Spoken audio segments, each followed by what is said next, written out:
Fala, gás nobre, tudo bem? Preparado para reagir?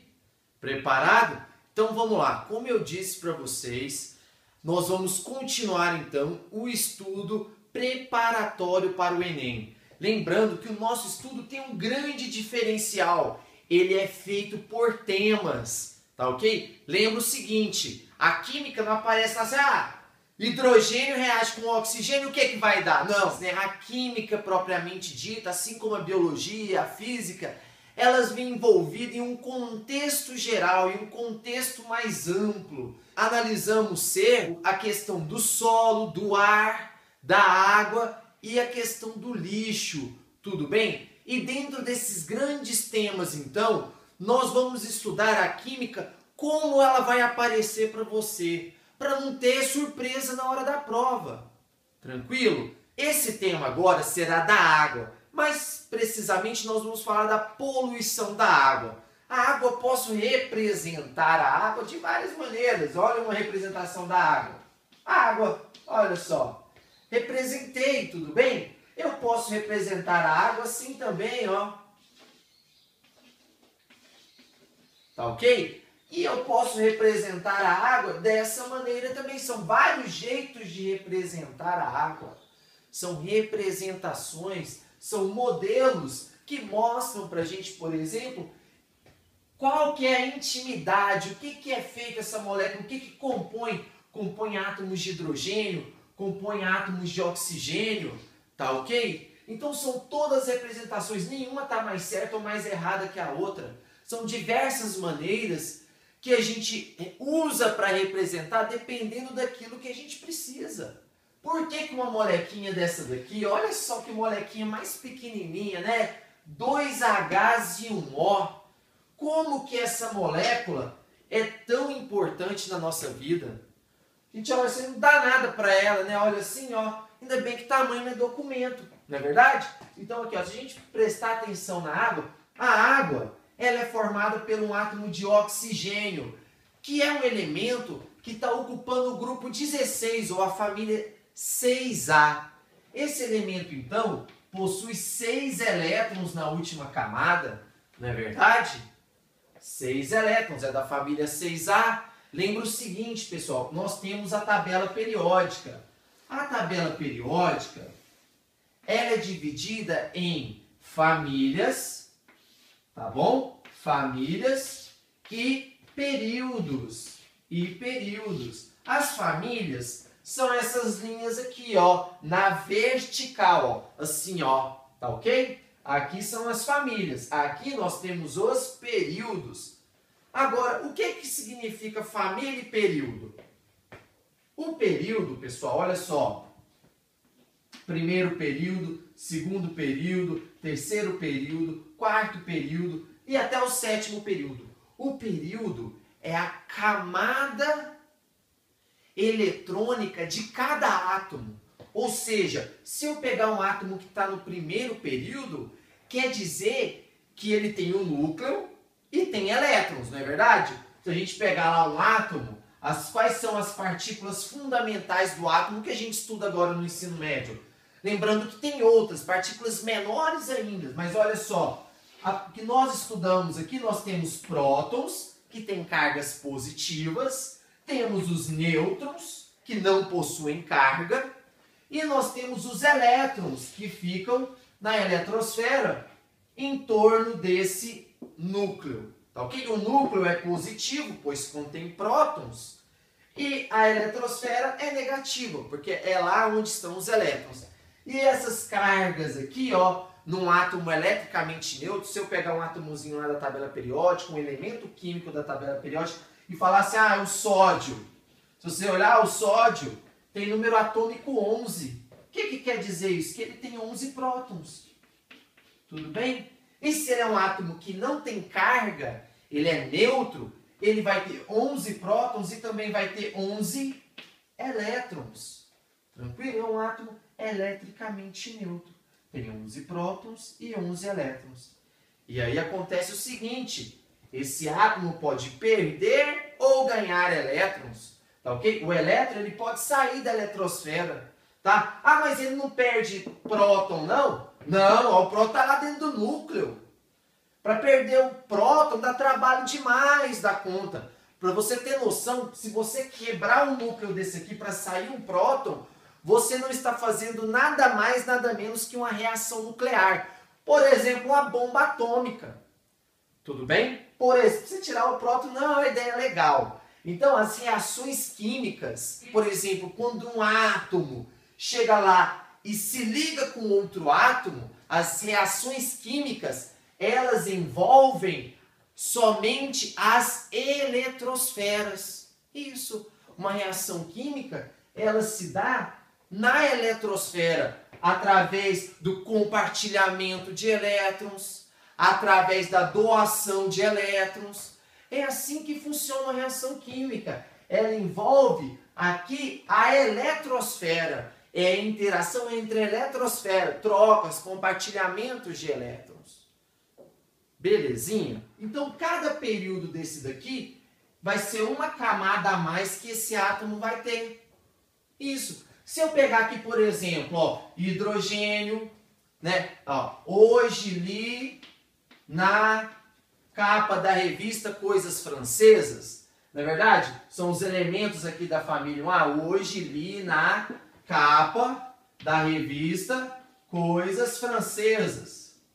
Tudo bem? Ó, eu tenho hidrogênio, lítio, sódio, potássio, rubídio, césio e frâncio. Esses são os elementos que compõem a tabela aqui, ó, na família 1A ou no grupo 1. No primeiro grupo da tabela periódica, que é o grupo dos metais alcalinos. Tranquilo? Olha só, então, esses metais aqui, ó, o hidrogênio está no primeiro período. Quer dizer que ele tem somente uma camada, aonde está o seu único elétron.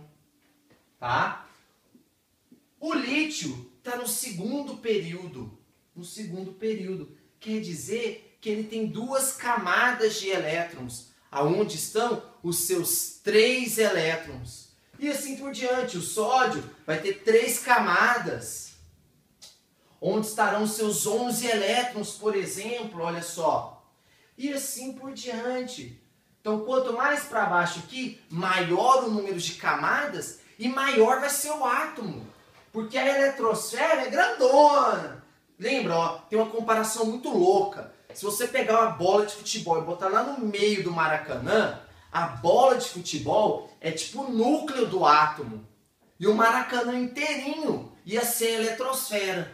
Então a eletrosfera é muito maior do que o núcleo de um átomo. Se vai aumentando o número de camadas, vai aumentando também o raio atômico. O raio atômico. Mas peraí, professor, o que você está falando de raio atômico? O que isso tem a ver com a água? Pessoal, é o seguinte, tem a ver com a água. O que eu quero dizer para vocês é que o oxigênio, por exemplo, ele também está na tabela periódica, assim como todos os elementos. E ele está na família 6A, ou seja, ou no grupo 16, você pode falar desses dois jeitos. Então, cada família, a gente tem um macetezinho assim, ó. Cada família indica a quantidade de elétrons que os átomos têm na última camada. Então, olha só, no dia da prova, toda prova que você pega, ele te dá uma tabela periódica. Então, na tabela periódica, você pode fazer assim, olha só. Eu posso pegar aqui, ó, uma tabela periódica e posso falar, pô, olha aqui o carbono está na família 4A ou no grupo 14. Eu falo, pô, então o carbono tem 4 elétrons na última camada.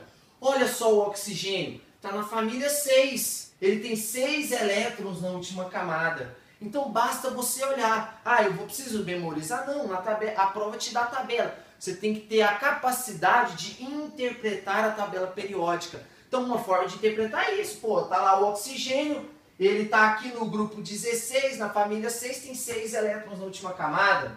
E ele está no segundo período, quer dizer que a eletrosfera dele tem 2 camadas. E para que eu falei isso tudo? Eu falei pelo seguinte, presta atenção.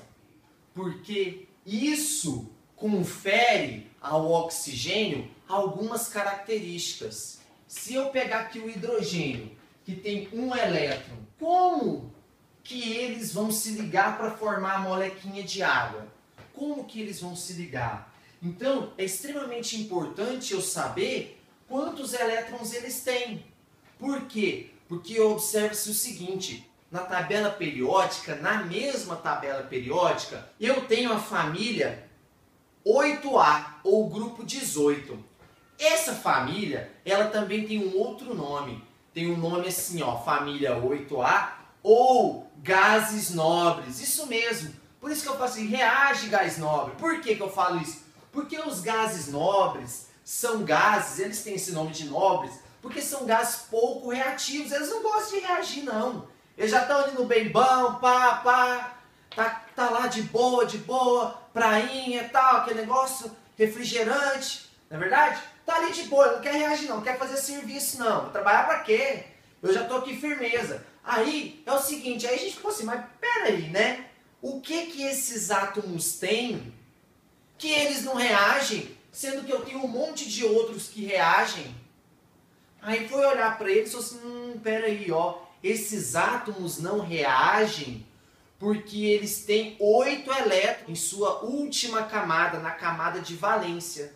Camada de valência e última camada é sinônimo, é a mesma coisa, tá? Eu não posso falar camada de valência ou última camada. Ao estudar esses gases, a gente reparou o seguinte, que eles não gostavam de reagir porque eles já tinham 8 elétrons na última camada. E aí criou-se então uma teoria que se chama teoria do octeto, que diz o seguinte, ó, pô, se esses átomos aí não gostam de reagir quando tem 8 elétrons na última camada, quer dizer o quê? O que quer dizer uma coisa que não gosta de reagir? Uma coisa que não gosta de reagir, a gente fala que ela está estável. Ela já está estável. Ela já está com menor nível de energia que ela poderia estar. E a natureza é extremamente esperta, galera. A natureza não desperdiça energia, não.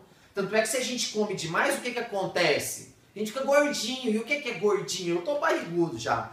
Mas olha só, o que é esse gordinho? Quer dizer que o nosso organismo, ele está guardando toda a energia que a gente coloca, porque ele não sabe se você vai ter amanhã. Você vai que amanhã ele não tem energia, hein? Então peraí que eu vou fazer uma barriguinha aqui nele para eu estocar a energia. Então a natureza é extremamente esperta. A natureza, tudo na natureza tende para um estado de menor energia, ela quer economizar energia. Então, os átomos, eles tendem a se ligar para ficar com 8 elétrons na última camada. Porque se eles ficarem com 8 elétrons na última camada, eles vão ficar estáveis, eles vão ficar num nível de menor energia. E aí vai ficar tudo lindo para eles. Então, isso que é a teoria do octeto. A teoria do octeto quer dizer assim, um átomo tem que ficar com 8 elétrons na última camada, assim ele fica estável. Tudo bem?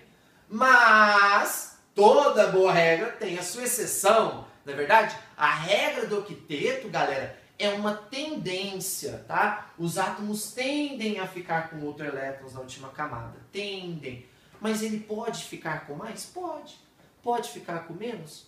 Pode. Vai depender de cada átomo, tá? Como, por exemplo, no caso desse gás nobre aqui, ó, que é o hélio. O hélio, ele é tão safadinho que ele estabiliza com 2 elétrons na última camada. 2.